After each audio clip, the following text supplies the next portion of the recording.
Call the meeting to They order. didn't call me. I was hoping, but they didn't call me. Today I is, went down. That was a good stop. What?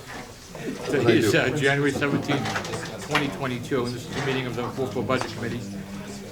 Tonight, we're going to deal with a request to reconsider our position on the school resource officer. If I could get Steve to lead us in Pledge of Allegiance. Yes, sir. All the way from I pledge allegiance To the flag of the United States of America and to the republic for which it stands, one nation, under God, indivisible, with liberty and justice for all. Thank you, Steve. Now tell everybody why I called this meeting. The next morning after the public hearing, we voted on the school resource officer. Chief Rondo called me and he requested that he had some additional information that we hadn't received prior to our vote that he wanted to provide us. I explained the different options as far as reconsideration. We could do it in a meeting like this, or we could reconsider at the deliberative session, the upcoming deliberative session. So I figured that we'd give him a chance before the deliberative session to speak to us if the committee wants to decide to do such a thing. So we're going to do it by a vote. This isn't me making it up. We talked to the, Jim Pinio talked to the town attorney, and he said someone will have to make a motion to reconsider our discussions concerning the school resource officer. And we'll all have to vote if you folks want to do that. So I guess I'll start off, and I'll make the motion to reconsider. Second, okay. Any discussion before we vote on it? The motion is to reconsider? Yes. Nothing? Okay, Assuming that'll allow us to receive this new information. yes. Okay, Leanne, can you do a roll call, please? What's the, I didn't hear what you said. Oh, I'm sorry, John, right now we're gonna vote on a motion to reconsider, to allow us to really receive additional To information. reconsider. Yeah, Thank you. additional information from the chief and whoever else. Okay. Matt, no. Bob Tupper, Yes. John Burt, Yes, John McDonald, Yes? Tom Bell, Yes. Brian Black, Yes. Bob Mulholland, Yes. Steve Johnson, Sure. Matt Clash, yes, and Bob Lumen. Yes. Right? Yeah. Okay, 9-0. Thank you, everyone. Okay, Chief, what would you like to tell us? Thank you, sir. First thing I'd like to do is just mention to everybody that I was wondering if we could just give a round of applause to our very brave firefighters last night, the men and women of Wolfeboro Fire Rescue. Really did yeoman's work in protecting the town and doing the very hard work of firefighting. It was done in a very professional fashion, very professional manner. I saw them this morning. They're absolutely exhausted. I've seen that look before in the faces of my soldiers when I was in combat in Iraq and Kosovo. Excellent job, and my heart goes out to them, and they did a fantastic job. These men and women are clearly, truly rock stars in this town. And years ago, I've seen them bring people back from the dead, so they do an amazing job. So thank you very much. So real quick, I took a look at the data from the Kingswood Regional Middle School. I know it was discussed in the past. There were some folks that weren't necessarily sure where the data was coming from. They thought it was perhaps being pulled from the state NCIC criminal database or something else like that. And so I finally had an opportunity to take a look at the data and did the deep dive. I did call the SAU 49 School Administrative District. They're the ones that actually input the data. Now, they have mandatory reporting protocols and other things that require them to make these administrative reports. This data gets entered in, should it trip across their policies, procedures, and protocols. So that's what this data is, but it is very telling. And so I went to the website. The first thing I want to say is that the dashboards, the various dashboards that you have to go through to look at this data can be very difficult to navigate. Once you get the hang of it, it seems second nature, but the dashboards are complex. So with that, I'm now going to turn over, before we discuss the data, to Steve Wood. I think he's going to talk you through this. Steve? Okay, thank you, Chief. You're welcome. Thank you, Mr. Chairman. So, One thing I want to do real quick is just discuss or mention how we got to where we are this evening. The Police Commission obviously is elected to oversee the police department for the government of the police department. We're also granted the statutory authority for determining manpower resources for the police department, so that the police department is duly resourced to be able to meet the needs of the community. Typically, in the past, if there's been a request for a new officer, we followed a process where we talk with all the boards, we go through this whole process and so forth, and we'll end up, in a vote.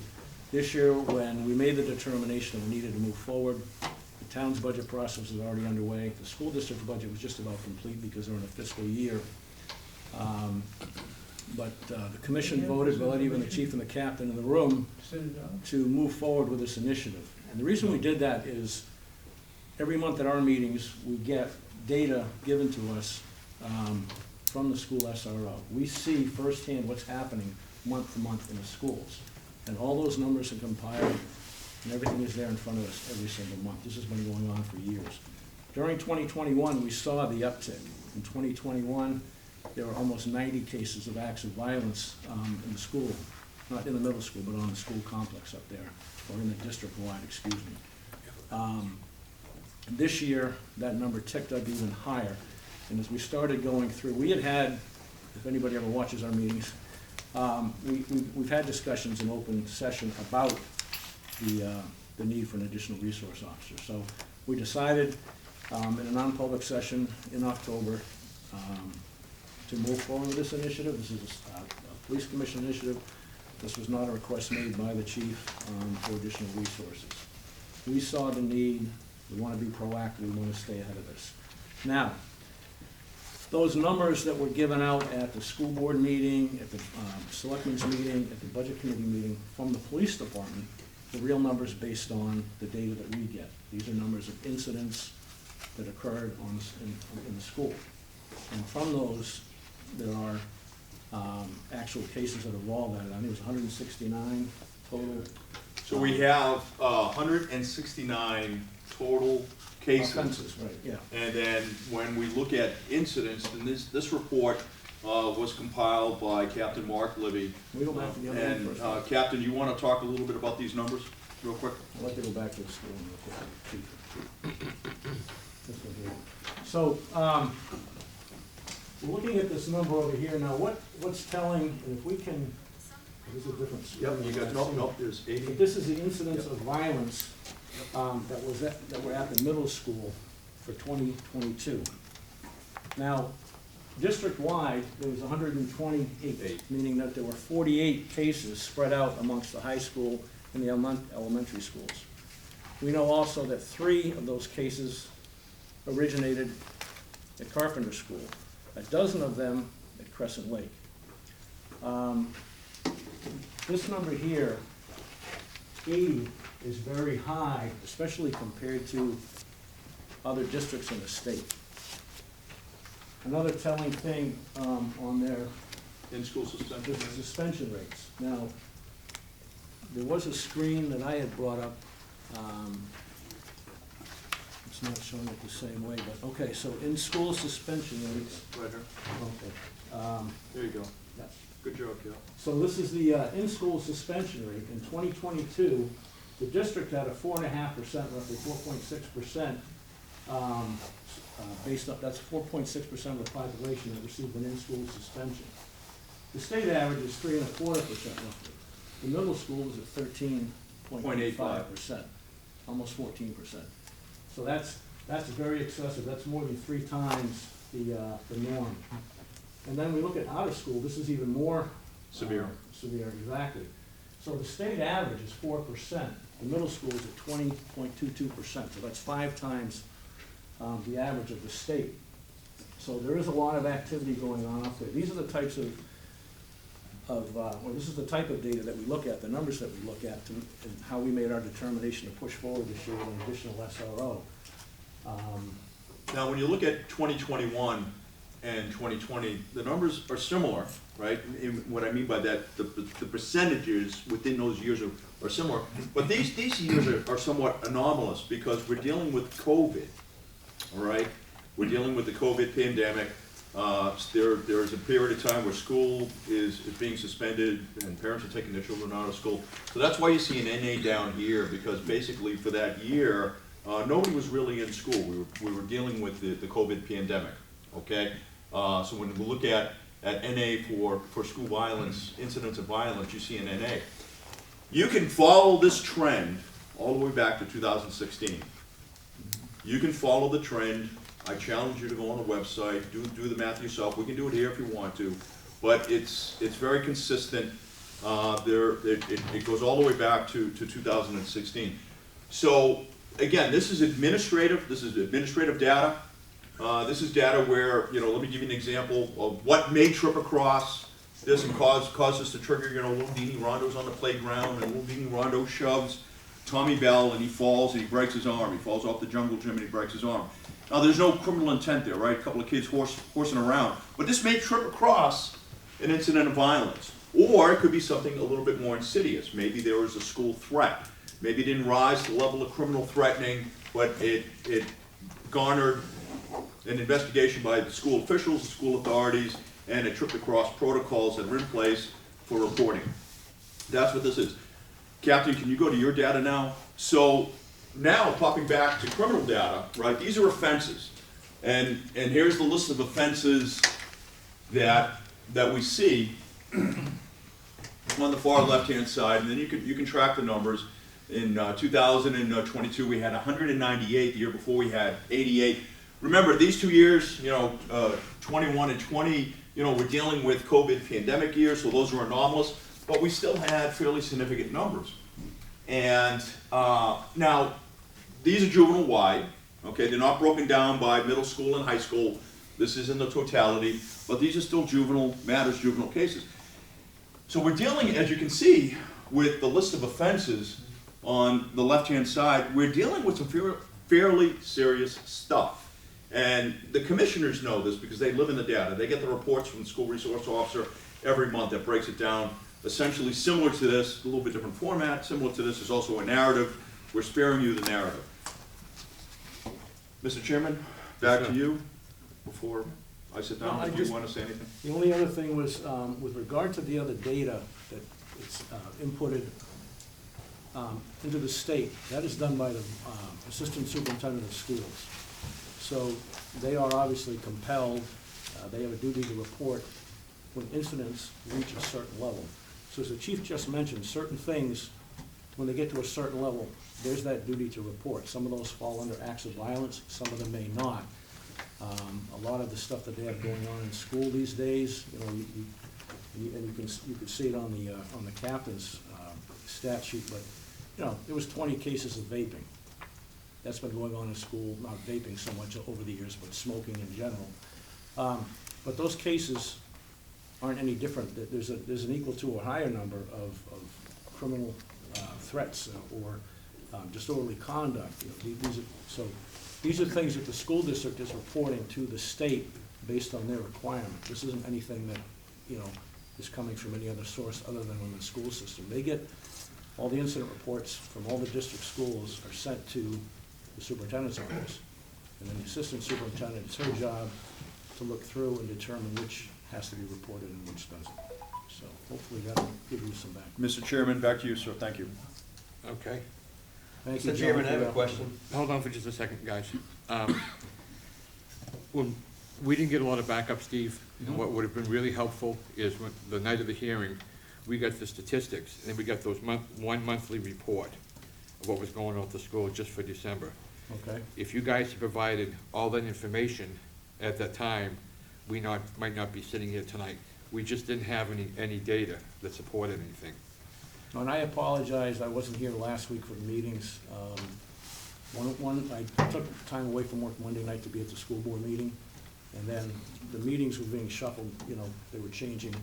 And then there was a meeting here Tuesday night. I couldn't do that again at Yeah, work. so no, I'm just explaining Yeah, how we so- draw certain yeah. conclusions is by the stuff Sure. that we receive and everything. Steve, go ahead. Question on the dashboard. You said to look at the data. I can't log into it. It's evidently you have to have, Are you on it's a secured thing. Are you No. on a laptop, Steve? I'm on a laptop, a dashboard, NHGov, sign-in. Hang on, can I come over, Mr. Chairman, can I come over and help him? We want to be done within an hour, chief. Okay, so Well, let me, you can go over and help him. I hit the same roadblock, Yeah. and basically, you're clicking on the wrong Google search. I mean, it's, you gotta go to education.gov, Right. not sign in. You gotta work your way into it. edu.gov or education.gov? Just go to Education. Go ahead, Google Matt. and type in New Hampshire Department of Education and do it I that have way. a question, just clarification. So the percentages that are shown up there, so in the line that says out of school, it's gone, Oh, Mark, can you put that back to the disappeared. dashboard? Middle school. Okay, go into that. The one that says out of school suspension rate, Hampshire Department of Education. and then the school, that's the middle school, 20.22%. This Yep. is What does strictly for the that middle mean? school. Yeah, that's the middle So school. that's 20% of the student population. So 20% of the students at the middle school have have had an out-of-school suspension in 2022. It's very possible, or there's been frequent flyers. I don't know exactly what their parameters are, or what their, but these are the numbers that are reported to the state. Okay, that helps, okay. When you give us the district information, is it broken down by school? Yeah, it's Kingswood Regional When you Middle go School to right this now. here, you'll see it says Kingswood Regional Middle School. When you go to the dashboard, on the very first page, if you just look up, for example, if you go to your computer, desktop, iPad, whatever, if you look up Department of Education, Hampshire Department of Education, the homepage pops up. You scroll, it depends on which way you look. If you look at an iPad, You can pick whichever district you want to go to, or whichever the school. ones that are at the whichever- bottom, where they call it iPlatform, very bottom. And then you look at iReport. So once you get into the iReport screen, then you can go by town, by district, by whatever. For example, Alton was near the top of the list, so I want to see what's going on. Alton has 2 full-time SROs, they have them by 1. And they, What's the population of their school? 407 in the whole school. High school, I mean, That's the district. Good, sir, thank you. And they had about 50, I think just under 50, or 49 active violence last year. But they have a very small population, so. Ours is 3 times the size. True, but our middle school is almost the same size as the Alton district, and our numbers are far higher. So, did that answer your question, Brian? Okay. Yes, ma'am. Am I correct that this is for the complex?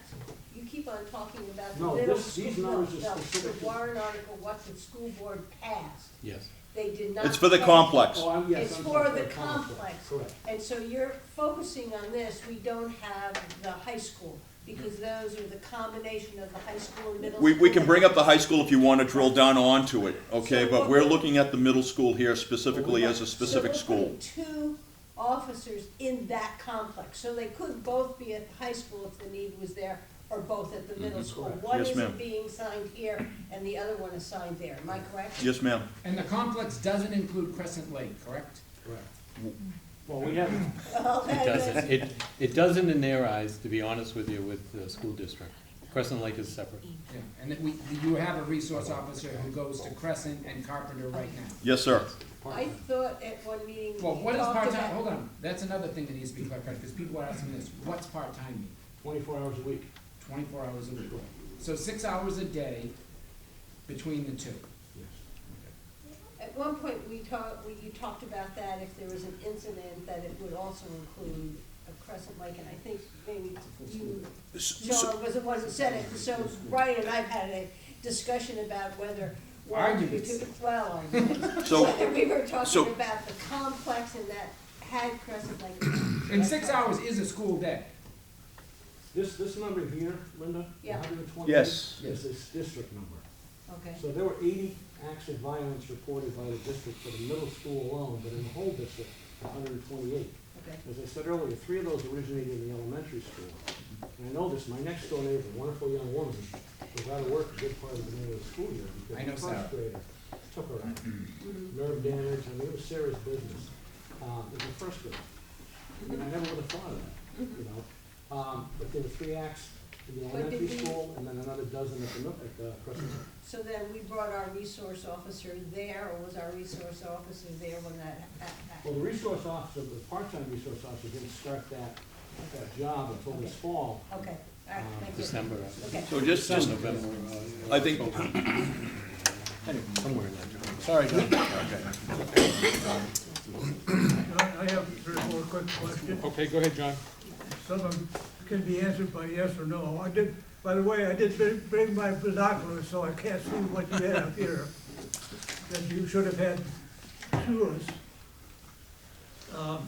How much of this SRO pay do we get from the school? The school reimburses the town a rate of $6 a day. For 180 $306 days. a day. So they're paying $55,010, somewhere in that, What's the For percentage? the year. $55,080, I believe is the correct. it's approximately 50%, What? paying benefits. Yeah, Beg your pardon? it's just under 50%, John. So it's, the school district is reimbursing us $55,080 Per SRO, per SRO, correct. 55. And that can change yearly. How many full-time employees do you have in the police department? For police only, or dispatch too? What? For just police? Just the police, yes. 14. 14? That's interesting. Because in the last 3 years, in the last 2 years, you've gone up by 2 employees, full-time. How far is the middle school from the high school? They're attached. They're attached. Beg your pardon? They're attached. They're They're contiguous. attached. Yes, Same building? same building. There is a common hallway. Thank you. Oh, by the way, the last question is, this SRO is strictly for taking control of problems with children, with the students. It has nothing to do with the safety from some nut that comes in with an AR-15. No, it's a It's multi-purpose strictly for position. what the SRO is doing today. The SRO serves multiple roles, but primarily they're a deterrent for people coming in from the outside Okay. trying to do harm. They're also a means of relief, if you will, from acts of violence, or if they're needed. Somebody coming in with an AR-15? Yes, they're gonna counter that threat, John. Correct. Well, he makes a good target. But they That's also, my feeling on it. Okay, that's all I have to say, ask and say. Thank you. you're welcome. Go ahead, Bob. Well, I got a little presentation, maybe somebody might want to ask another question before, I don't want to put anybody to sleep, that's all.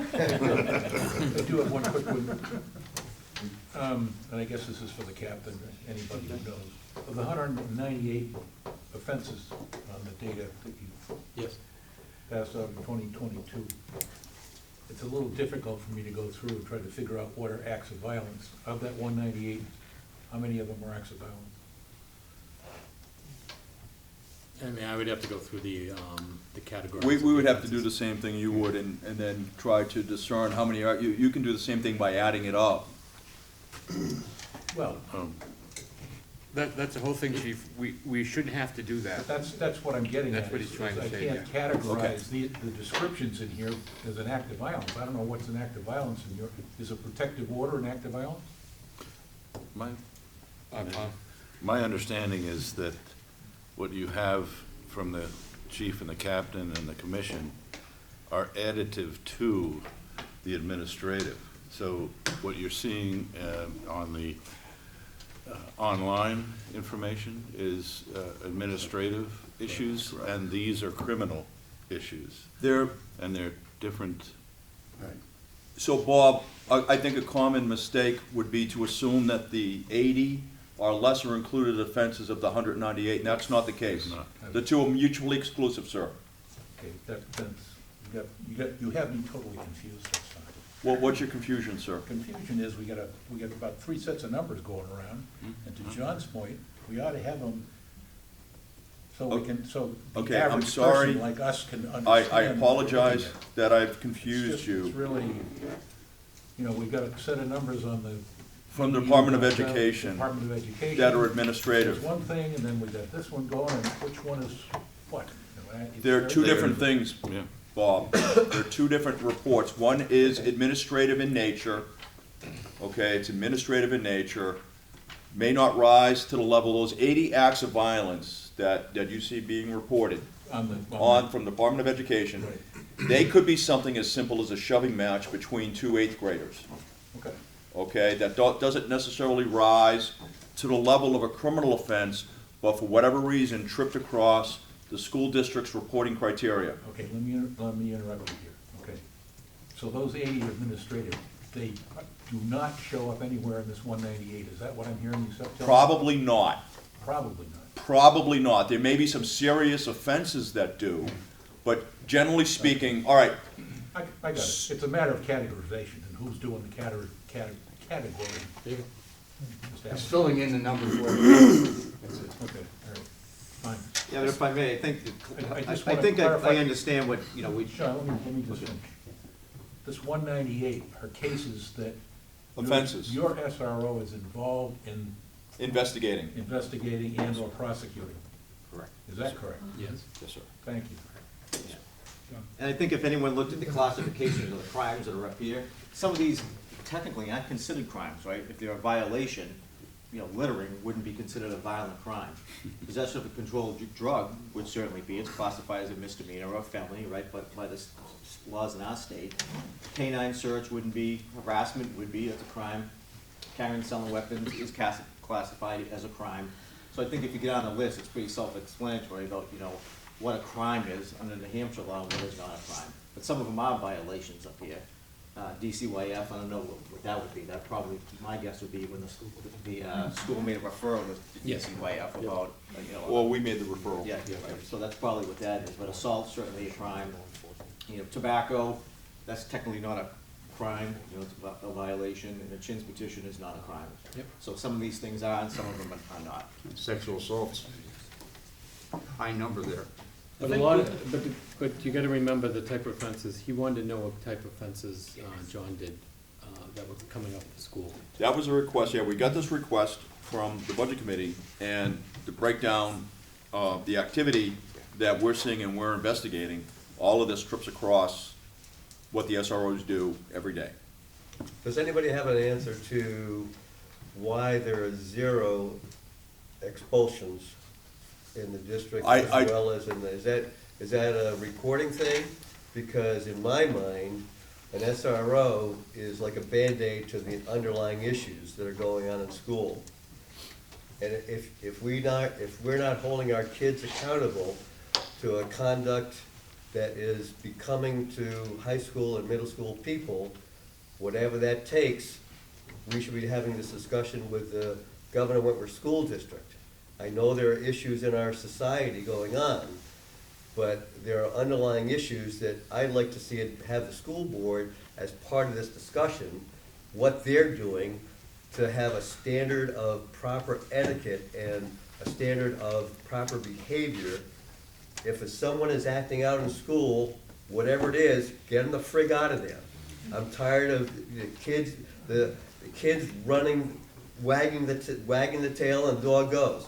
The teachers don't have the support that they need, and so I don't know how that changes, but they should be part of this discussion too.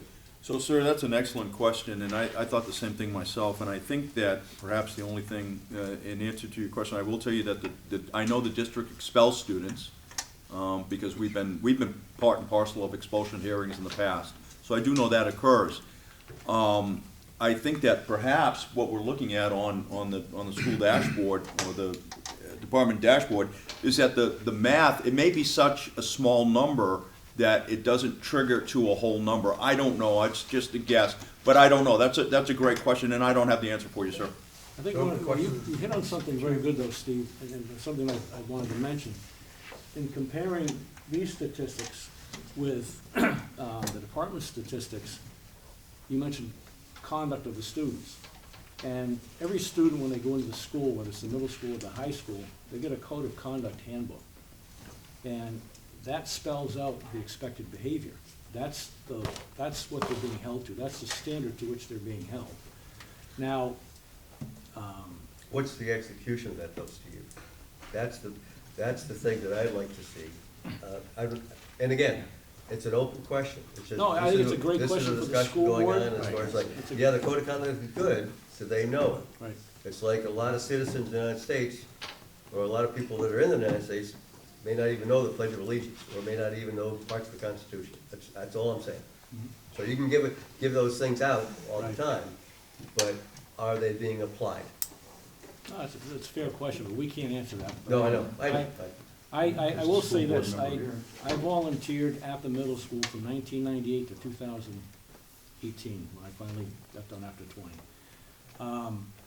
In that time frame, I saw the behavior pendulum swinging, and I still go to the middle school and visit former colleagues, and it's very troubling, because if I had spoken to my teacher the way some of these kids address the staff there, I wouldn't be here tonight. My father would have taken me out of his misery. Yep, exactly right. And I knew that growing up, right? That's not the way it is today. You know, the school has to hold the kids accountable, but if they're not getting the guidance at home, and that's where it has to begin. I mean, it's a very, very multifaceted problem. Oh, I just don't have all the totally answers. agree. No, exactly. Brian?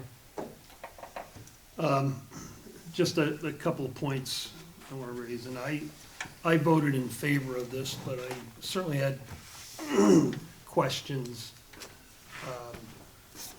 about this. But what convinced me to vote in favor was these numbers here, this 198, and I'm assuming that these are incidences that were tallied that generated a report of some sort. Yes, sir, Brian. This does not, I'm sure, represent the many things that the SRO does that doesn't necessarily generate a report. So, and I remember what it was like to be overwhelmed. However, a voter could easily sit here and say, well, you've got 198 offenses here. School was in session for 180 days. That's a little more than, an offense a day. But I'm sure I know that, some of these offenses require investigation. I'm sure there are times where multiple people have to be interviewed and followed up and reports written. So that's probably not clear here. A better measure to me might be during a school year, how many times has an officer been called off the road to assist the SRO at the school? I mean, is that a significant number? Because I think that's what we're trying to avoid. I'm assuming that we're trying to alleviate the workload on the current SRO by adding that position. You're exactly right. I had brought up the point about the part-time SRO working at the two elementary schools, and I asked if that's, the best use of those resources. And the point was made fairly about how the school district is not contributing to that part-time position.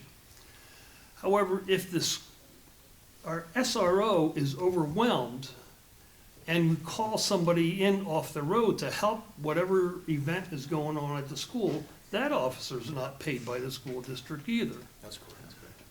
So, I just can't help but wonder if, and I don't question that the SRO is overwhelmed. I hate to get bogged down in whether it's a violent crime or a non-violent crime. I mean, you look at society in general, and I'm sure the violent crimes statistics have increased over the years. But and I'm sure before we had an SRO at the school, many of these things probably did not get reported. And many of the things were handled by the school administration in-house, but that's not the case now. I don't doubt that the current school resource officer is overwhelmed. I would like to see her benefits more from the part-time position, and perhaps, a financial arrangement be made with the school district to, address those times where she needs, or he, but in the current case, she needs help. I'm still, in favor of it, if for no other reason than this 198 cases generated, and I suspect that that's, I don't want to say the tip of the iceberg, but that's not an accurate reflection of what she does on a day-to-day basis. But I would feel a whole lot better about voting for it, knowing that perhaps something different could be done with the part-time position that's currently in use. So the reason that we went in the direction that we did, Brian, with the part-time position was our original thought was to have 2 additional resource officers on the complex. To have one at the middle school because of all the activity there, and also to have one between the elementary schools. The reason for that being, one is to deal with situations as they arise, but it's also an opportunity, as you know, having had a career in law enforcement, to start building relationships with the young people at a very early age and have a positive impact and start a positive track with some of these young people before they veer off. Yeah, I absolutely agree. But the district did not want to fund, because I had this conversation with the superintendent. She said, if we pay for an SRO for your 2 elementary schools, all of the other district elementary schools will want us to do the same thing. And that's gonna be a no-go. And, we're tasked with taking care of Wolfeboro, if you will, and by virtue of geography, the schools are our burden. I think it's a double-edged sword. We're fortunate to have the schools here in the town, but sometimes we're not so fortunate to have the schools here in town, because when there is criminal activity, it falls on the Wolfeboro Police Department.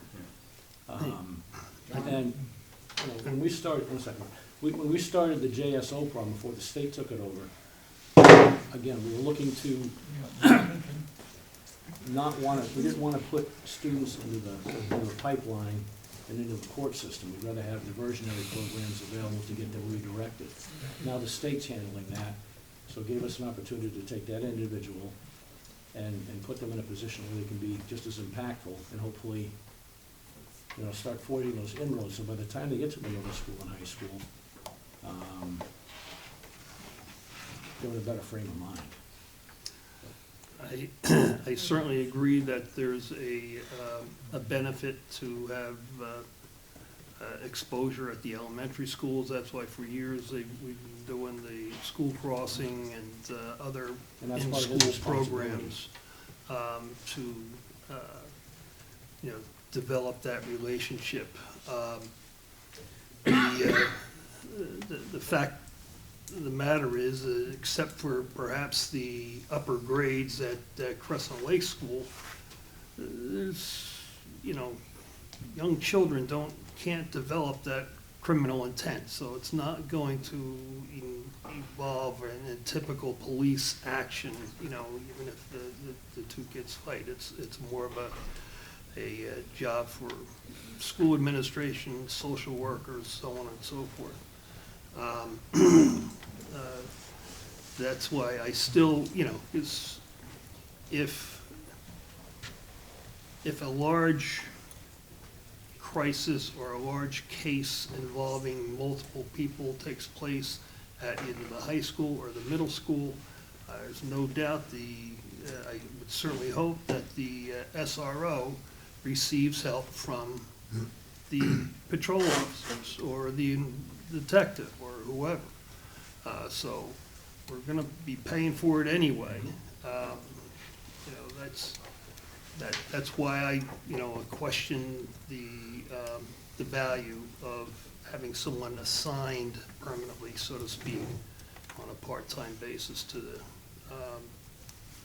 elementary schools, but that's.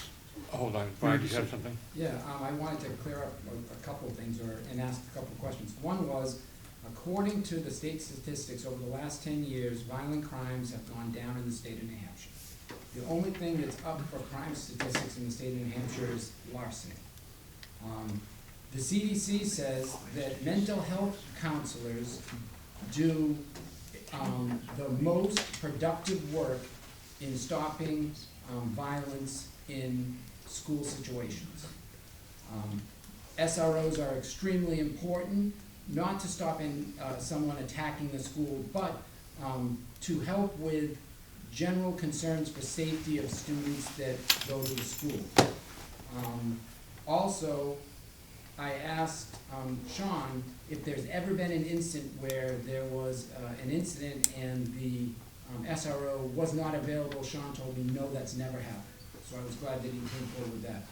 And the last thing that I wanted to know, and this is for the, how long has, and Mary was trained by the National Association for School Resource Officers. That is correct. It was asked at the last meeting, and we were told no, but she was. No, we weren't. It wasn't a no. It was, I didn't know the exact, I told him the association of the SROs, trained them, and I just didn't know the exact, you wanted the exact name, which we have now. I just didn't have it off the top of my head. And but the last one was, how long has, and she's doing a great job from what I hear, she's excellent. How long has she been there? I'm just curious, that I don't. As long as she's been assigned to the school. 2020. Oh, that's all I wanted to know. 2 years, What year? 2020. Now you know. Yeah, when Officer Llewellyn retired, he was the SRO there, and then Officer Devine took over. So 2000, so unfortunately, she had to come in during COVID. Yes. Yeah, 2020, 2021, and this is 2022. John? Yeah, go ahead, Matt. Couple questions. Going back to this 198 incidents, are these juvenile delinquency cases? Yes, that's These essentially, juvenile delinquency yes, that's prosecutions? essentially what they Okay. are. There may be some things on there, sir, that, you know, for tobacco, may be considered a quasi-crime, and under the state laws, they may go to adult court for that, but because the way we ran the report, we ran it for all juveniles, that pops up. There may be a few things in there that trip across adult court, but by and large, yes, those are all juvenile cases. Those are all, those would result in some sort of juvenile petition. That's called a petition that goes to the court to generate all sorts of services and needs for the children, the families, and so forth and so on. Yes, sir. So if the SRO responds to something that does not create a juvenile petition in court, it wouldn't be reflected in this case? No, that would be, yes, that would be Right. reflective, right. So, for example, take something that, a simple assault, That or would be reflected. that would generate, If there were an incident that did not rise to the level of juvenile delinquency requiring. no, then it would not generate a report. It would not show up. in It would not show up there, right, it would not generate a report, that's Could you, correct. Could be something that gets punted back to the school administration to deal with, say, hey, this is not a crime, we're giving this back to the school, for the school authorities to handle.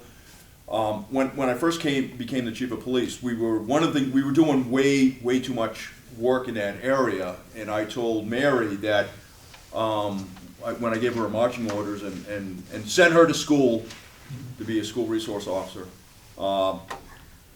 I said, look, you need to push back on a lot of the stuff that doesn't rise to a criminal level. I don't want you dealing with it, your time is much too precious, you need to punt that back to the school, and that's been happening, So she's handling things all day long, putting out fires all day long. theoretically, yes. But you gotta remember, so she might get a case, sexual assault or criminal threatening, but every case needs to be investigated. And she might investigate it, interview some people, and realize there's no crime. And if it goes forward, then she's gotta be in court. Yes, If it goes Maybe more forward, than yes. once. yeah, there's a juvenile petition, the JPPO gets Which takes her out notified. of the school. Yes. I had another question now. Go ahead, Matt. In terms of what an SRO does, we've gotten some information by email that talks about school shooting cases, and there was a report from the Secret Service about all these, what causes someone to go crazy and start shooting people in the school. My understanding is that an SRO does more than just respond to school shooting cases. Can you just sort of describe what the SRO does and the benefits of an SRO beyond that? I mean, other than the actual cases and the. Because what none of she does these are there. school. Yeah, I mean, it's the connection with the kids. I mean, getting into the classroom, the education that you can give these kids in the classrooms, the meeting. How many times does these kids feel comfortable coming to her or him, depending on who's in there? Those are the huge things, it's the connecting piece to these, the children that are at these schools. One of the And things, that's what the goal is trying to get to them. one of the things that she's been upset about this year is she tries to get into the middle school and educate the kids and talk to them about sexting and stuff like that, because it's happening. And because of all of the other activity, it's kept her away from doing that. It's also kept her away from visiting the elementary schools that she's always enjoyed doing, because, as Brian alluded to, she's buried in cases that are work and, you know, needs help. Yeah, I went to the school board meeting, and it's too bad you didn't bring Divine here, Mary Divine here. She did an outstanding job explaining exactly what you were, and the compassion she had and what she did. She's an outstanding officer doing that job, but maybe another time we can have that kind of, so they really get a sense. Yeah. Because really part of, when I went to understand how the school board reacted, it was her conversations and what she did gave me the best feeling I had about why we would go forward with it. She'll be at the deliberative sessions. She will, Yes, good. ma'am. Clearly, having the right person in the school is very important, and getting more to your point, determining, looking for the red flags and identifying those red flags before they happen, so prevention and deterrence are two very large parts of what the SRO does, right? And you do so by building those relationships with the students and getting to know them and getting to understand them. And that's really huge. I can't, you know, that's very important. And lastly, the security piece is very important, right? They're gonna be that tripwire that deals with any security threat directed at that facility, the students, the faculty, the staff, right? That's what, you know, that's why they're there, right? I mean, that is a reason why they're there. John? Well, Okay, thank you. All right, so I have some facts from the Department of Education. It's a school safety data collection. All of these numbers I'm about to give you are in the middle school, and they were reported to the state by the school district. So I'm gonna try and run through these numbers as efficiently as possible. So the first page is a number of restraint reports generated this school year, 0. Investigated, active, ongoing investigation, 0. Investigated and closed, 0. Number of restraints as a result of these reports, 0. Bodily injury this school year, 0. Serious injury or death, 0. Number of seclusions generated this school year, 0. Investigated and active ongoing investigations, 0. Investigated and closed, 0. This is what the school district has reported to the state on the middle school only. Number of harassment incident reports, gender-related, 2. Sexual orientation, 4. Race, color, or national origin, 4. Disability, 1. Physical characteristics other than race, 0. Number of students reported to have been harassed by gender, 2. Sexual orientation, 3. Race, color, or national origin, 1. Disability, 1. Physical characteristics, 0. Number of students disciplined for engaging in harassment. Gender-related, 0. Sexual orientation, 2. Race, color, or national origin, 1. Disability, 1. Physical characteristics other than race, 0. On to bullying. This is all about bullying. Incidents reported. Bullying of any kind, 5. Cyberbullying, 2. Investigated and actual cases found, Bullying of any kind, 0. Cyberbullying, 0. Bullying incidents based on related to gender, 0. Sexual orientation, 0. Race, color, or national origin, 0. Disability, 0. Physical characteristics, 0. Any other basis, 0. Bullying incident stat, were a single significant event, 0. Were a pattern of deliberative harmful events, 0. Including physical harm, 0. Including property damage, 0. Used social emotional alienation, 0. Interfered with educational opportunities, 0. Disrupted school operations, 0. The next panel, incidents which resulted in suspension or expulsion for at least 1 full day. Violent incidents with physical injury requiring professional medical attention, 0. Violent incidents including harassment and bullying without physical injury, 0. Weapons possession, 2. Illicit drugs, 12. Alcohol, 0. Other incidents related to drug or alcohol use, violence, or weapons possession, 55. Disruption, 47. Defiance, 36. Inappropriate language, 22. All other incidents, 8. Count of students who received in-school suspension, 71. Who received out-of-school suspensions, 111. Students who were expelled, 0. These numbers kind of sync up with the numbers you gentlemen gave us, and I would ask that people just keep this panel in mind, because I want to touch on it again when I get into the report by the Secret Service. Okay, next panel. All of these lines are 0, and I'll just run through the categories. Handgun incidents, rifles, shotgun incidents, firearm incidents, including more than one type of weapon or firearm. Other firearm incidents, homicides, first-degree assaults, aggravated felonious sexual assaults, arsons, robberies, firearm possession or sales, all 0. Number of students habitually truant, and that is described or defined as 10 half-days of unexcused absence during a school year. 82. Once again, it jives with, well, I don't think these gentlemen spoke about truancy. But now I would like to jump into a report done by the Secret Service. It's the National Threat Assessment Center. Excuse me. Yes, Tom. Bob, where are those numbers coming from?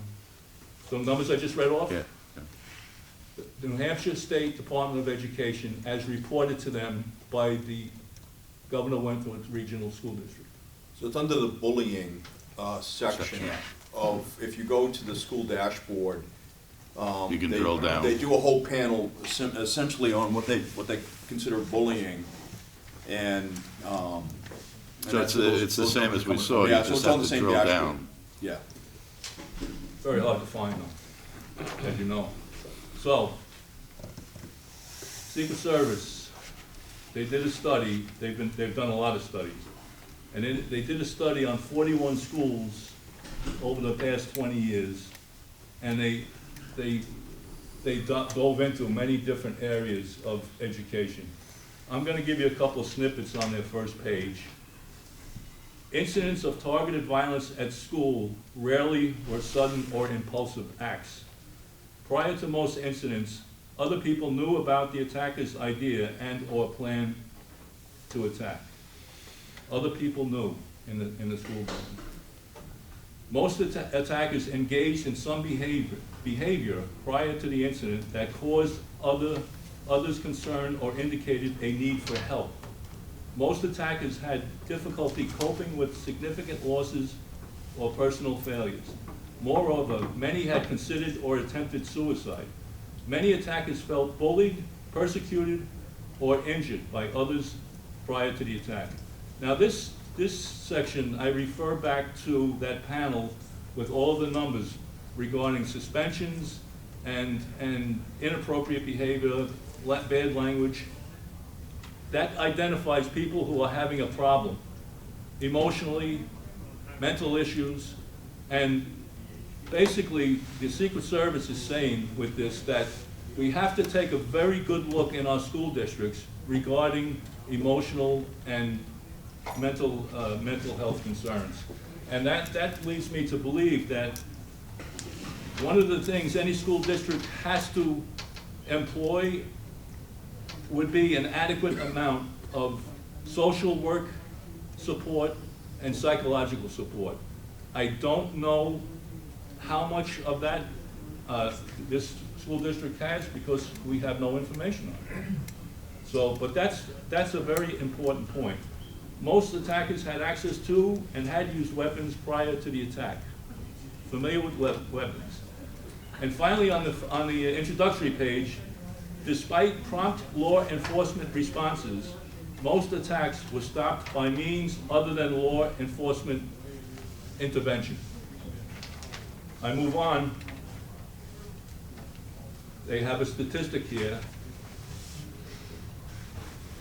Most of the schools in this study implemented some type of physical security measure.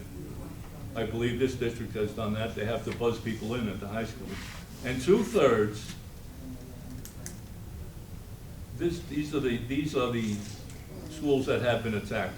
2/3 of them have at least a part-time school resource officer. I'll break that down a little further. At the time of the attacks, nearly half of the schools, 46%, had one or more full-time school resource officer. An additional 20% had a school resource officer who operated at the school part-time because they were assigned to multiple schools within the district. 66%, 2/3 of these schools attacked had at least a part-time school resource officer. Reporting tools. Only 17% of the schools attacked had any type of system in place to notify school staff or administrators of threatening or concerning student behaviors before an attack. Once again, security protocols. Governor Wentworth Regional School District does not have their own security force. Security protocols, whether you use security or not, you have to have all kinds of plans in place to deal with these issues, not just hire a school resource officer. And one of the things I'm afraid of is a false sense of security. If you say, oh, we're gonna throw a school resource officer in that building, everything's gonna be all right. That might not be the case. We found out in 2/3 of these attacks, the buildings had at least a part-time school resource officer. Now, there are a couple of other things about this, which, this is like ancillary stuff, but I'm not crazy about the financial situation of this. This officer we hire will be assigned to the school building or buildings for 10 months out of the year. We get to use that person for 2 months out of the year. And for that, we get to pay 50% of the cost of that officer out of our town property taxes. Then we get to pay a prorated amount of 35% in our school district taxes to get use of this officer for 2 months a year. That is not a good deal. I also like to mention that the Board of Education voted 6 for, 1 against, and 2 abstentions. I don't see that as an enthusiastic response to this. I see this as just fairly lukewarm, I should say. I don't, you know, so that's about it. I'd like to finish up by saying Brewster has about the same amount of students as we have in the middle school, and they have security. And their chief of security, I believe, is a retired New Hampshire State trooper. So They just hired security for nighttime. Beg pardon? It's overnight. Brewster? Yeah. Yeah, I see them at night sometimes. But They also have a more advanced mental health department there that is more counselors and people available for their students than we have. And private and public is a lot different. Than this. Yeah. It's difficult, with private, you can do that, public, you can't. And, you know, there's a whole different, you know, something that's really important in this situation. I have two boys, one went through Kingswood, the other one went through Brewster. And Brewster, you know, these prep schools, these private schools, they have it pretty easy in that regard. They don't have to really follow state law when it comes to public education, right? If the kid acts up, he goes home. The Like same that. principle should apply. That's the right. problem. I agree with you, but So, it's not the case. so let's not try to fix it with an SRO. Let's go back to our Governor Wentworth School District supervisors and say, that's what we need to change. Right. See, so, yeah, they don't have that extra burden. They just make a phone call, mom, come get them. Dad, come get them, you know, the boy or girl on a The same flight, and they're home. The acting out student, he should be just gone. Don't care where you go, just get out of here. It's a public school. I know. Okay, guys, thanks, Steve. Suzanne, I know you've got a question. Why don't you go ahead? Why don't you answer your question?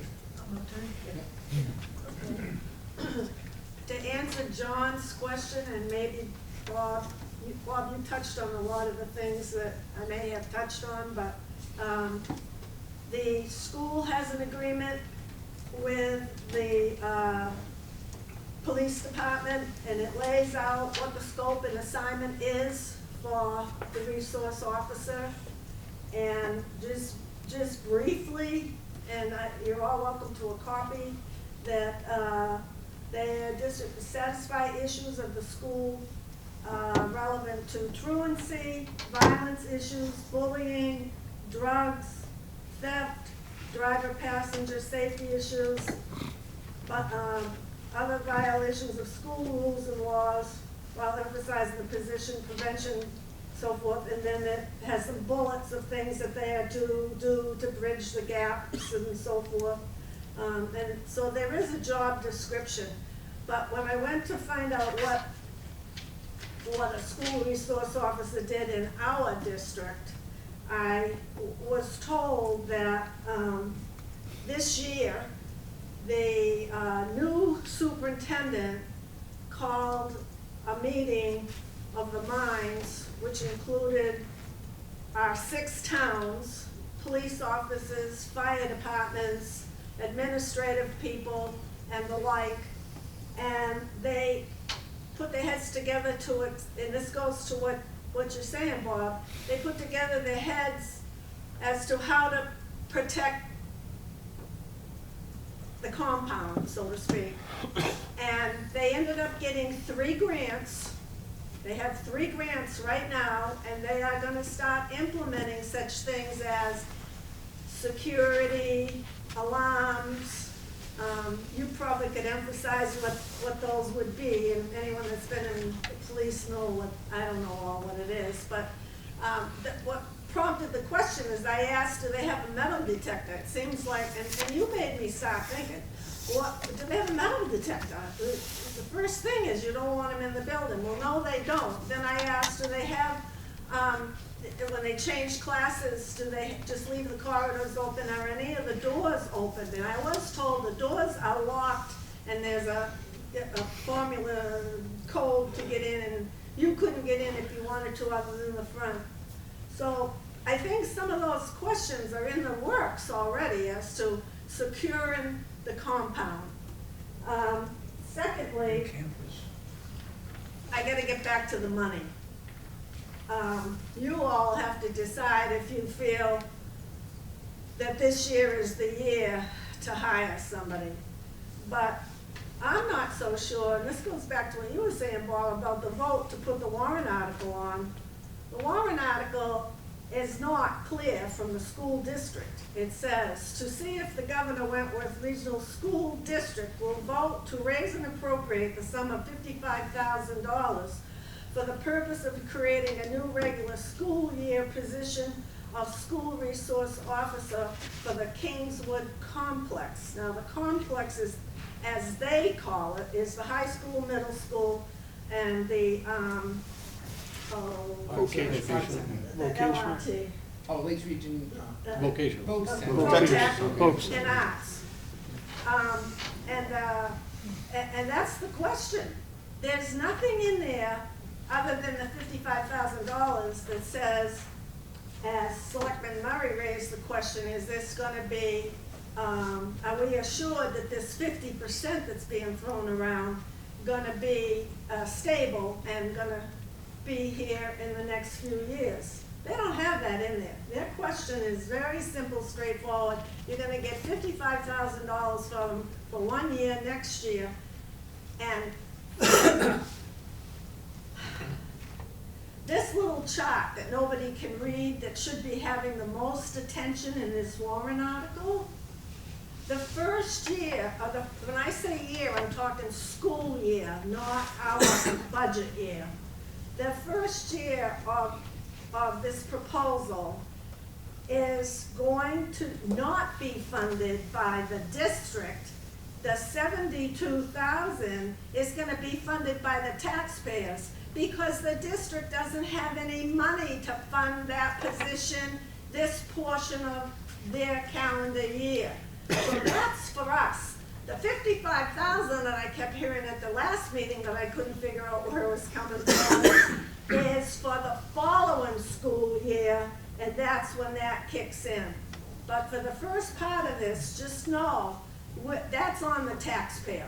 That's on the taxpayer. Going forward, maybe there'll be a 50%, but it's not in their warrant article, and it's not in the agreement that they have. So beware. It's Beware. Yeah, it's 2023-24 school year.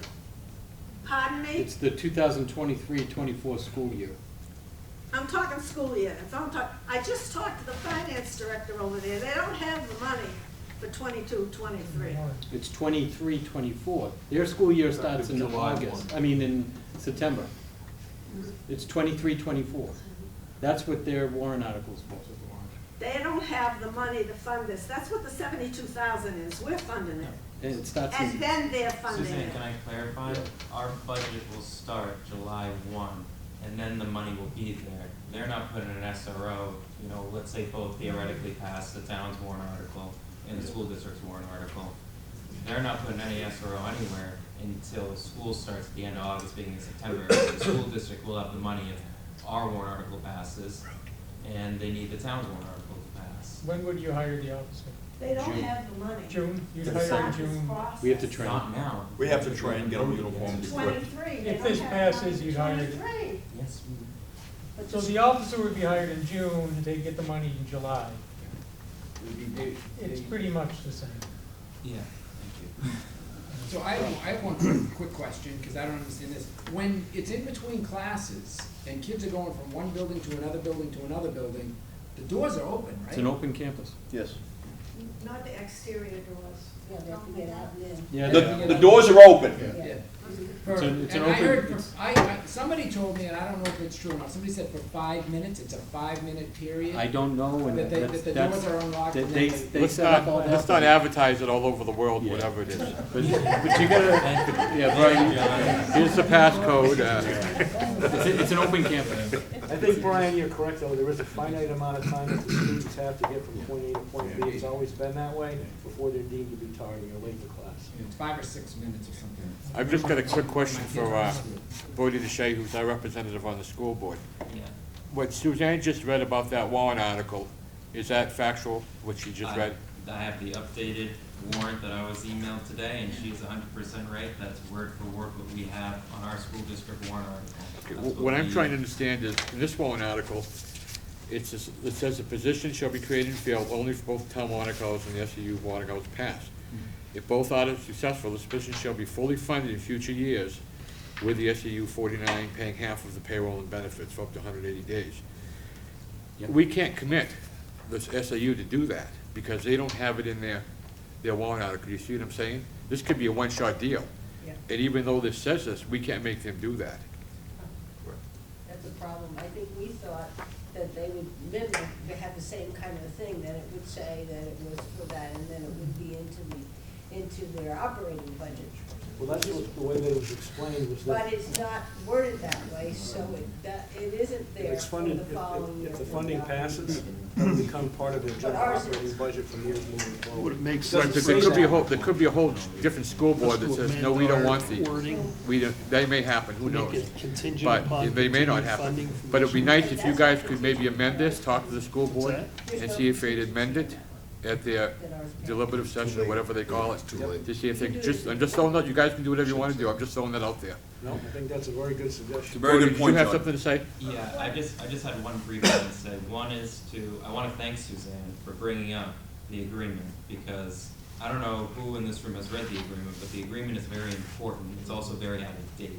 It's important to read the agreement, because a lot of questions that were asked are answered in the agreement. What the SRO does, what the purview of their position is, how much the town pays, how much the school district pays, how the agreement can be terminated, right?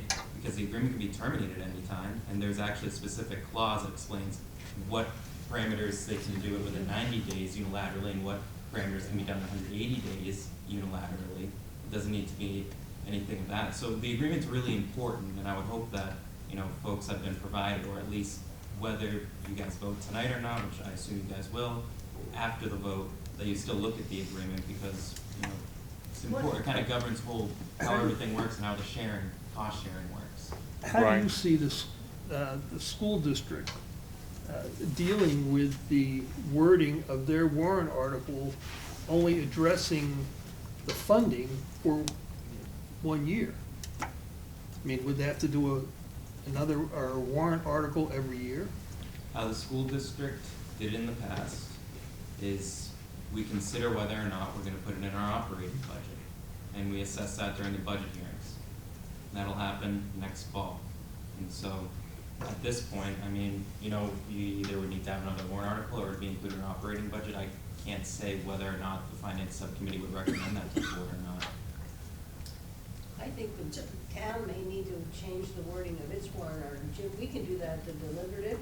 At the deliberative. They're not saying that theirs is null and void if ours doesn't pass. Theirs is just as straightforward. So we may want to look at the wording of ours. Because So we if you're can gonna change change, ours. if you're gonna change the wording, where do we come in? Budget committee? We would do it at the deliberative. I know, but then we would vote on it after we see the wording? Yes, it would go up and you'd get a consensus at the deliberative session, and then either group after the deliberative session can have a meeting to vote.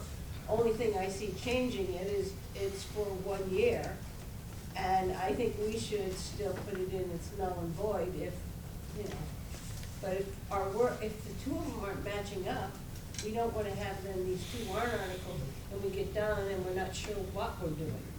So, or the school district has to change theirs, one of the two. Suzanne? Yeah, let me just correct it. They can be amended at the deliberative session, but ours, it needs a ton of work. It isn't just a word that needs to be changed. If you're gonna put a chart like this in, you're gonna have to spell it out a lot more clearly, because that first year, what I kept calling the bucket of money, the first year that says that the school district is gonna contribute, the school district isn't gonna contribute anything, that's not in your warrant article. The other thing that's wrong with our warrant article, it says the school district shall pay to the town 50% of the payroll, including benefits and so forth, for $23,000. We, the town of Wolfeboro, cannot direct the school board to pay 1% or 50% of anything. We can't do that. We can't legislate their budget. So that has to come out. That can't happen. John? I mean, I talked to the finance director, and she was on the CIP, and she has no flies on her.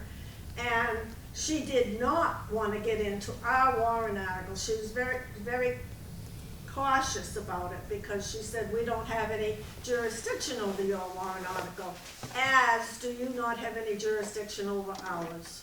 So you've got a problem with this warrant article, and I'm glad I'm not sitting there. Luke, And you're did you have probably something? glad I'm not too. Luke? Thank you, Mr. Chair. I wasn't gonna really say anything tonight. I was gonna kind of sit back and listen to all this, and I have, it's been a good dialogue. I think the fact of the matter is we gotta revisit some things. The police commission, held the public forum back this summer. People came out and they expressed their concerns for school safety. Brian talked about mental health. Mental health is a huge problem in America. COVID exacerbated that for many Americans. Even a mental health crisis in America. My background's in emergency management, so I always plan for the worst, okay? Constantly plan for the worst. People always say you always think about the worst things in life, you're always planning for it. But those are the things that really matter, because if we're sitting here tomorrow, if we're sitting here this minute debating the fact of whether we had a school resource officer that may or may not have prevented a incident from happening, for the amount of money that we're talking about here, when we go through a budget that's $31 million, the budget committee passed things that were petition warrant articles that Tom Bell brought up, that total far more than this cost. So we're here again debating an issue that really should go to the voters, because it's their kids that we're protecting potentially. And I think this is, give it to the voters, vote it down, vote in favor, and all good discussion, but in the end of the day, all the numbers you can show on that screen, the only number is one. And if we prevent one school shooting, if we prevent one student from getting injured or one teacher, it's all that matters, because none of us will sit here tomorrow and say, oh, we shouldn't have spent that money. It's just like no one would sit here today and say, oh, we shouldn't have bought a new ladder truck. There was a fire last night, the fire department responded, the chief did an amazing job. It's all about planning for the worst. And maybe a school resource officer may not stop a shooting. They may take a bullet and die. But in those minutes, it's all about minutes. In those minutes, they may have saved 10 kids. And those are our kids. And if I could spend money and put a school resource officer at every school, I would. I think it's a no-brainer. And I know many in the budget committee think, I'm going to say it because everyone's thinking it, or you guys may think it. The chief and the department are building this, empire of officers. I don't see that. This came from the police commission. They held a public hearing. This came from the public. And the chief is the professional. These officers are working professionals. If they say this is what we need, I go with it. And that's my final thing. So I appreciate the time. Thanks. If I could just build on part of what you're saying. One of the things that has happened recently within the state is that the governor ordered that a commission be created to investigate the George Floyd incident. And they came up with a series of recommendations, some of which deal with school resource officers, and also memorandums of agreement of how they need to remodel and come up with a better language for everybody to have it. And for the school resource officer, the type of certification and training that's necessary. Now, we have that Yeah, I right sent it now. to everybody. Yeah, but I'm saying that this is something that's bigger than just Wolfeboro. This is across the state. Everybody in law enforcement is going to be dealing with issues that arise from this. And it's partly why we were doing what we were doing in planning for the future in order to prepare this town for what's coming down the pipe.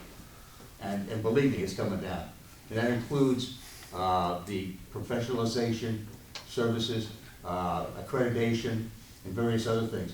So we're looking at all of this, and one of the things that helps us to meet the challenge for the school system and for the parents and the voters who are concerned is to have a person right there who can make an instant reaction to something happening. And God forbid that we voted it down and didn't have something, and it did happen, because I'll tell you, you don't want to have that feeling. That's a nightmare. Oh my God. Matt? Yeah, I just would point out that in terms of what the school district warrant article says on, is there a commitment that they're going to give the $55,000 to the Wolfeboro Police? Wouldn't that be covered in the agreement, the contract? Yes. Yes. Okay. And their intent essentially is to vote this, to put this warrant article to the voters, let the voters decide. If it passes, the money The contractual Theoretically speaking, obligation- the money will be in the operating budget next year. I'm not seeing that as an issue relative to the school district. You know, we can, what if this thing all day long? You know, what if this, what if that? You know, we can work a lot of it through the contract. I think the intent is there, we understand the intent. Brody?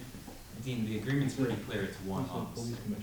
Right. So we would have to either renegotiate the agreement and make it 2 officers, or negotiate a second agreement for another officer. So you haven't negotiated the agreement for this Only officer? for the current officer that For the currently new- exists. for the that one- has We the bookings with high we school. do it every year.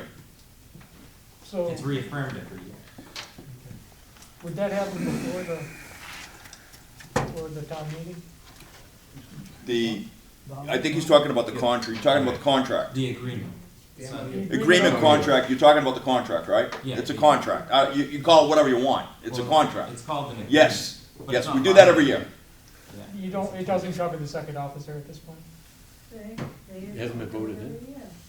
You Well, know, once it's I- voted in, it can be an agreement for that officer. Once it's voted in. And most likely, it'll mirror the first agreement. It won't be similar. Yeah, it's called a resource officer agreement made by and between the Wolfeboro Police Department and the Governor Wentworth Regional School District.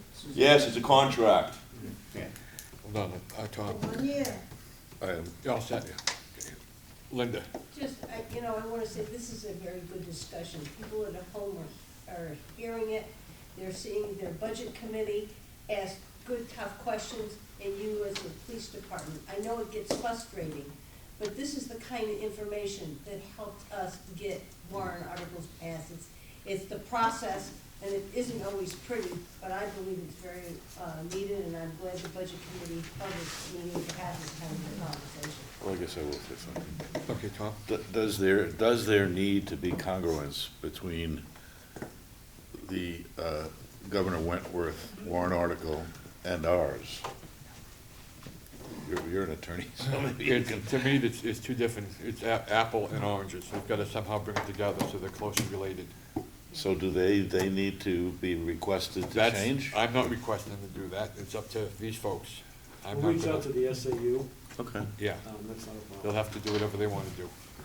I want to thank everybody too. I apologize for sending about 250 pages of information to everybody, but it's nice that people were reading it. And my information wasn't one side or the other side, it was just information, so that everybody understands what a school resource officer does, what their jobs are, what's happening in the state, what's happening nationwide. It's just, we need to know this kind of information to protect our kids. Thank you. Okay, I've just got a couple of questions. I'm going to read them off this that I've written down, okay? Certainly. Will you agree that the SRO is going to be certified by the National Association of School Resource Officers, receiving training to effective police contact with youth prior to an assignment? We agree to that? Yeah, they are. The new guy. We do that. The new guy. We do that now. Okay.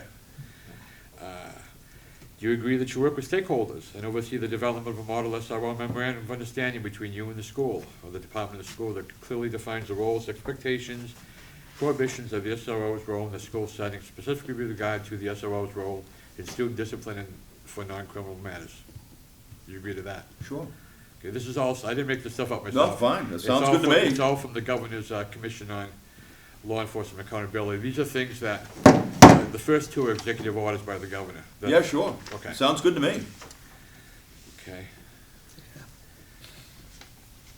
In the article from the Concord Monitor that I sent to everybody, there is an MOU of understanding that's in that middle, and that's one that the state does recommend that people use, that towns use as a template going forward, because they would like, they can't enforce it, but they are asking towns to use it because it's part of their commission, because they want it to be standardized across the state so that every town hires SROs and uses them for the same purpose and principles. That helps when an SRO goes from one school district to another school district to another school district, changing their location. So that sounds very close to accreditation, and I want to let this committee know that we are moving in that direction. So relative to that and relative to what you're reading, if this is coming from the governor's office under the reforms that were made, relative to what Commissioner O'Brien was talking about under that special committee, yeah, we're on board with that 100%. And state accreditation is coming through the academy Right by the now. end of this year or the beginning of next year. And I cannot wait for it to come out because we are moving in that Body direction. cameras, Sir? We're working on that too. body cameras. Yeah, yeah, I that's, think I think we liability should, it's gonna be in the protection for 20 town. I wish we had them 2 years ago. yeah, it's gonna be in next year's budget. To be honest with you. Brian, we're putting in for next year's budget. Sorry, gentlemen. No, that's okay. We didn't want to put it in this year's budget because quite honestly, we didn't want the sticker shock. Just warning you now. Be less controversial. Mr. Town Manager. Yeah, I just have one question, I guess, for the police commission. You're coming forward with this SRO, I'm assuming this body's gonna vote shortly. Do you have an intention of another SRO officer in the next 5 years or additional staffing in the next 5 years? You've had significant number of meetings with stakeholders. This has been planned out. You should be able to give us a fairly good idea of what you're looking at for staffing levels in the next couple of years. Absolutely, sir. For the immediate, or for the first question about SROs, at this point, we feel that we're duly covered to have SROs to the high school complex as well as the part-timer, so that would be a no for additional SRO personnel. There's nothing in our plans, or nothing that we've discussed moving forward that would add to that number.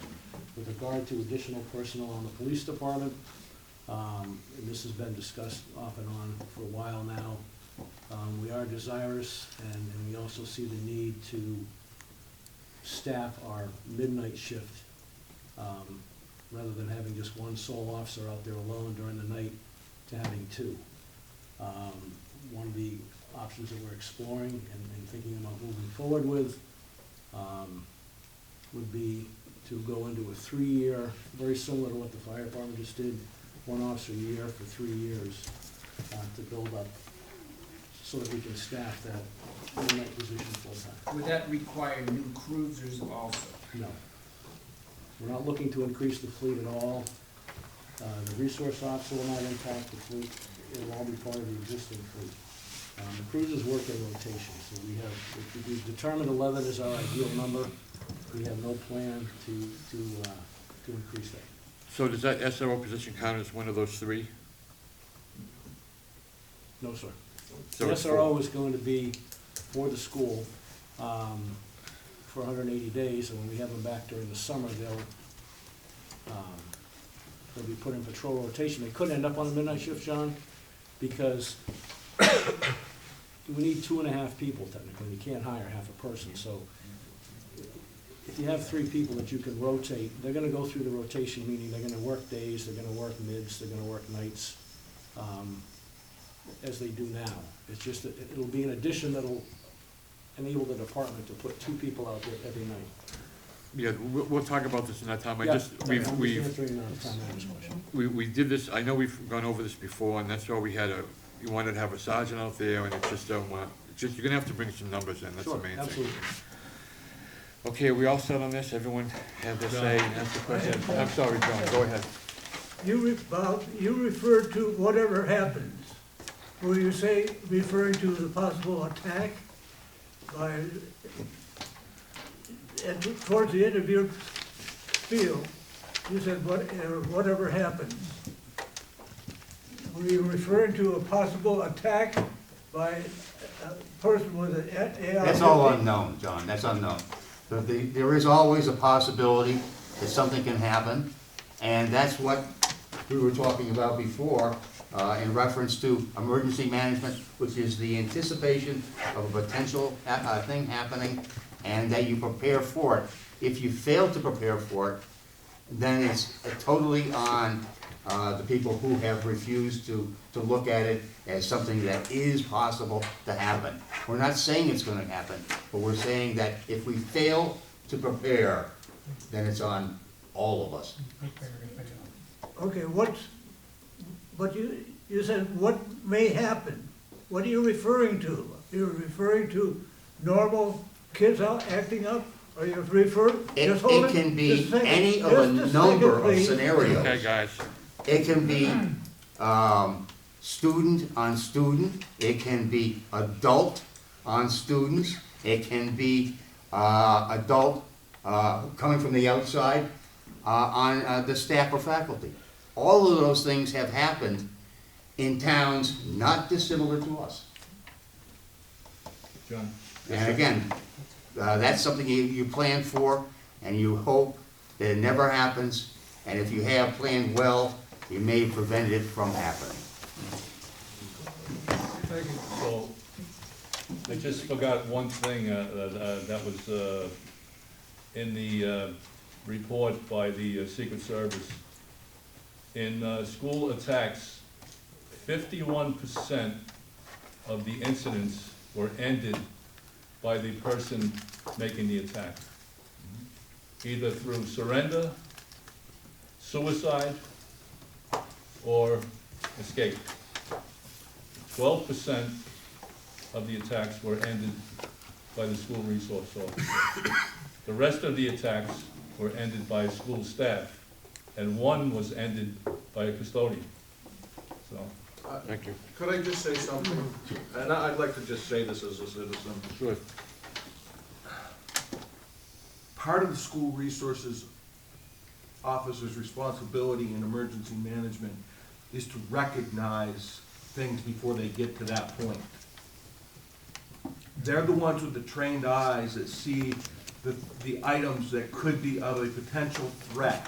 Look at Columbine as a perfect example. They stored items within the school. That trained eye of a trained police officer is going to recognize that, hopefully, and mitigate that incident before it becomes problematic. I don't think we'll ever know the number of cases which have been prevented by those interactions that these school resource officers have. And I think that's where you need to rest your hat for the bang of your buck, not on the possibility of a school shooting, on the prevention of getting to that point and recognizing it in advance and getting that kid into that mental health as a result of recognizing an issue. I understand the passion behind all of this, and I'm not swayed one way or the other, but I think we're forgetting the basic concept of they're out there with a trained eye trying to prevent this stuff from happening. Thank you, Jim. Tom? The logic of going to suicide as the way of ending what could be a tragic incident, the damage is done. So the fact the guy kills himself or the gal kills herself is irrelevant. If you've got somebody on the scene that can take them out before they make the damage and then kill themselves, Hey, John, I'm not sure that question on the, statistic makes a whole lot of sense. I got a question on the article itself. It seems like they don't, the warrant article that's being presented by the selectmen is not meshing with the Governor Whitman School District warrant article. Yeah. So until that gets fixed, why do we even vote tonight on this at all? Because we only have one place to fix it, and that's at the deliberative session, and it just Right, came. I know, so that should be fixed before we vote on it. But you need, I think, need to vote in order for, if it, or the way it is right now, it'll be not to recommend, and I thought you wanted to look at another, to see if that's where we wanted to leave it, and that we would need to make that change at the deliberative session. And then if people have problems with it after that, then it's a revote, but I think we wanna. Could be an interesting motion. Yeah, that was my intention, to bring everyone together, because the chief had some extra stuff that he wanted to tell. Steve brought a lot of valuable stuff, Mr. Cooper did, so I think a lot was learned by tonight by having everyone get together. So I guess if we're all set, does anyone want to make a motion to, we've already reconsidered, to change our current view on this warrant article? Change our position. Motion to recommend. Okay. So I'd Matt's make a motion motion to recommend the warrant article. Okay, is there a second? Okay. There we go. Do we need any more discussion? No? Okay. Okay, Leanne, could you do a roll call, please? Bob Tupper, no. John Byrd, No, Tom Bell, Yes. Brian Black, Yes. Bob Mulholland, No. Steve Johnson, No. Matt Plash, Yes. Bob Lohman, Yes. and John McDonald. Yes. What did you say, John? Did you have something to say? No. And so it passes 5-4. 5-4-0.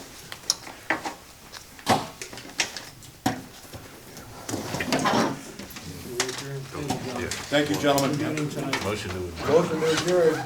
Motion to adjourn, please. Seconded. All those in favor say aye. Aye. Thank you.